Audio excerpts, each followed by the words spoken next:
తాకట్లో ఉన్న బంగారాన్ని విడిపించి ఆ రోజున మార్కెట్ ధర కట్టి మిగిలిన డబ్బును మీకు అందిస్తుంది కొమ్మూరి గోల్డ్.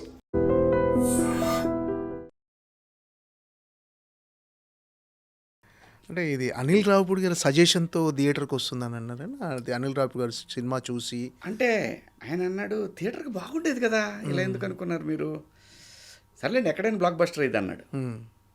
అక్కడి నుంచి మారి మారి మారి మారి థియేటర్కి వచ్చేసింది. డెఫినెట్గా తను బీజం తందే, ఓకే, తన బీజం పడింది.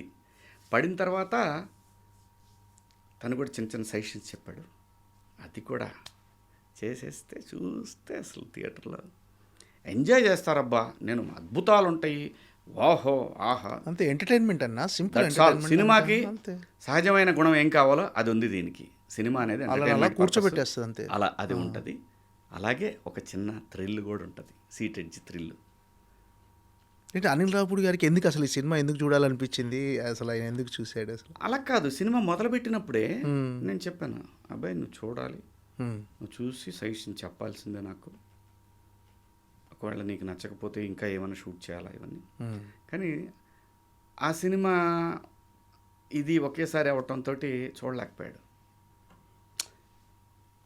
ఆ సినిమా ప్రమోషన్స్ అప్పుడు కూడా, అన్నయ్య నేను నీకు మాట ఇచ్చాను వస్తాను, మణిశంకర వరప్రసాద్ ఆ ప్రమోషన్స్లో ఉన్నాడు, నేను ఇంకా డిస్టర్బ్ చేయను.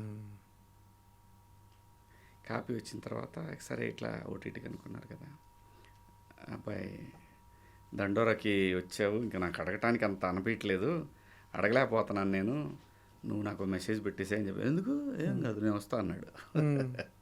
వచ్చాడు, చూశాడు, ట్రైలర్ చూసి బాగా ఎక్సైట్ అయ్యాడు. ఓకే, ఆ తర్వాత అన్న సినిమా చూస్తా అన్నాడు, చూశాడు.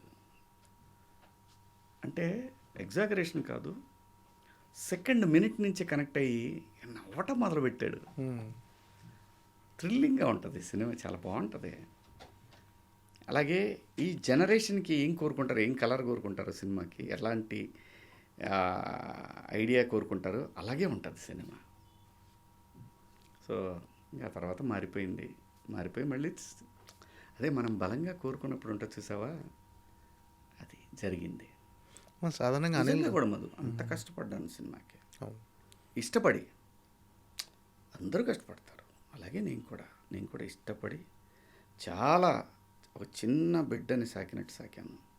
చూద్దాం, ఆడియన్స్ ప్రేక్షక దేవుళ్ళు వాళ్ళ చేతిలో ఉంటుంది, మనమైతే సాటిస్ఫైడ్. నేను ఇదే అంతా అయిపోయిన తర్వాత నేను మెసేజ్ పెట్టా బాపినేని సార్కి, సాయి గారికి, నితిన్ గారికి, సార్ అందరికీ నచ్చిన సినిమా తీశాను, మీ చేతుల్లో పెడుతున్నాను, నా సైడ్ నుంచి ఇంకా నాకు ఎటువంటి బరువు బాధ్యతలు లేవండి అని చెప్పేసాను. ఓకే, అంటే మీకు మొదటి నుంచి థియేటర్లో చేయాలనే ఉంది అంతే సినిమా, అందుకే చేశాను. లేకపోతే ఆ సినిమాకి పెంచాల్సిన అవసరం లేదు, నాకే డబ్బులు మిగిలాయి నిజంగా చెప్పాలి.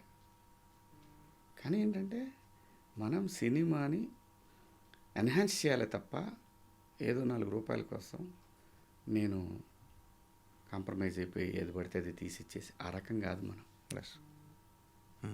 అలాగైతే నేను ఖచ్చితంగా డబ్బులు మిగిల్చుకునేవాడిని, ఎదురు పెట్టేవాడిని కాదు. అనిల్ రావిపూడి గారు చూసిన తర్వాత సజెషన్ చెప్పడన్నా, మార్పులు చేర్పులు ఏమైనా కొంచెం ఎడిటింగ్ సైడ్ కానీ చిన్నవి, ఈ సాంగ్ ఇక్కడ పెట్టండి, ఇది బాగుంటుంది ఎక్కడ, నాకు నిజంగానే అనిపించింది. అందరూ చూసుకుని ఫైన్, వాళ్ళు కూడా చూసుకొని కరెక్టే కదా, మళ్ళీ ఒకసారి ఫ్లో అంతా చూసుకొని, వాళ్ళు ఎవరు చెప్పినా వినరు. అవును, అంతే. 100% వాళ్ళకి నమ్మకం వస్తేనే వింటారు. కాకపోతే రెస్పెక్ట్ చేశారు, ఈయన చెప్పటాన్ని రెస్పెక్ట్ చేశారు. ఫైనల్ డిసిషన్ డైరెక్టర్ కదా, రెస్పెక్ట్ చేసి రివ్యూ చేసుకున్నారు. Everybody satisfied.